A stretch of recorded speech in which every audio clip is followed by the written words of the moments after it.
Bonjour Michel, merci d'être venu. Ma première question est, qui es-tu? Je m'appelle Michel Dumont. My name is Michel Dumont. Je suis un artiste, métis, queer et bi-spirituel de Thunder Bay. Tu as fait une œuvre d'art sur l'école résidentielle de ta maman. Qu'est-ce qui t'a inspiré? Ma mère est allée dans une école résidentielle avec ses deux sœurs et son frère, dirigée par l'Église catholique. Elle y était dans les années 50. C'était un internat à chambre individuelle, à environ 80 km à l'est de Thunder Bay. De cette école, j'ai la photo de classe de 1955. Ma mère a acheté ces photos dans les années 70. Pour cela, elle a trouvé du travail, elle a planté des arbres et donc a pu s'offrir d'acheter ces photos. Le photographe exigeait environ 300 $ dans ces années-là pour faire des copies. C'était très très cher, c'est pourquoi elle a cherché du travail. Très peu de personnes ont voulu acheter ces photos car elles étaient trop chères. Sur la photo en noir et blanc, les enfants ont les cheveux coupés courts et ne sourient pas. Lorsque j'étais enfant, je regardais ces photos et je demandais à ma mère pourquoi ces enfants avaient les cheveux coupés si courts. Je pensais que c'était juste une histoire de style.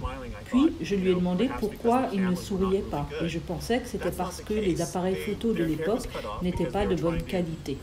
Alors que ce n'était pas le cas.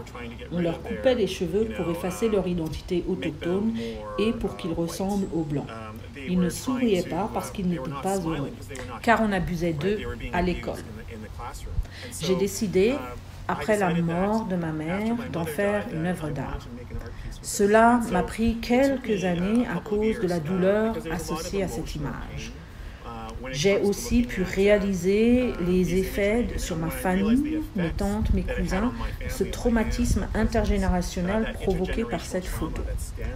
Quelques années plus tard, je l'ai publié sur Facebook et envoyé aux descendants des enfants de cette classe. 40 personnes ont partagé cette photo et on pouvait lire des commentaires amers des enfants et petits-enfants de ces élèves. C'était vraiment important pour moi de réaliser cette œuvre.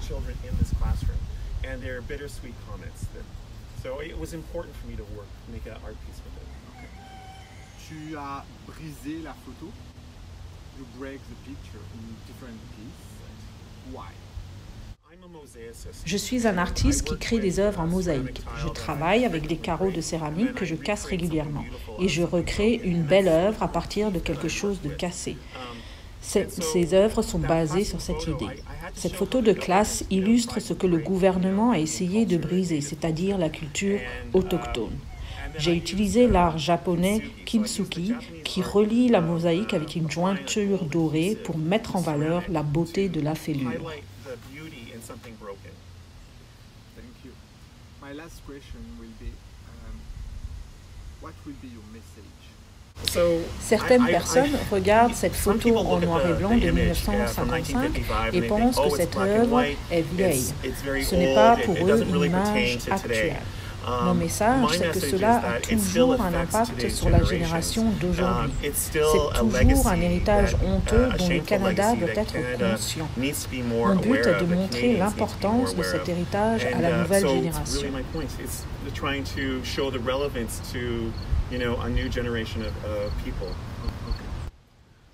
Les écoles résidentielles gouvernementales de l'époque ont essayé d'effacer les identités Ojibwe, autochtones et françaises. Ma mère est moitié française et moitié Ojibwe. Mon grand-père parlait français à la maison et ma grand-mère parlait Ojibwe et anglais.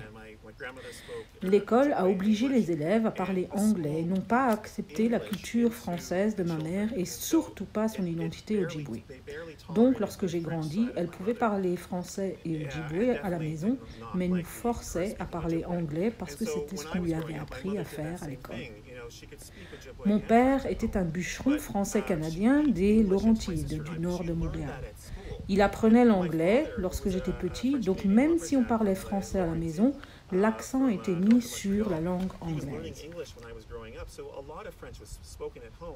but the emphasis was, English, seulement anglais. And it was rather forceful. Le gouvernement et l'Église ont vraiment obligé les élèves à apprendre l'anglais comme langue maternelle et langue première. That place English to be the premier language, and that's why I speak really good English. Thank you very much, Michel. Merci beaucoup. Bien, merci beaucoup.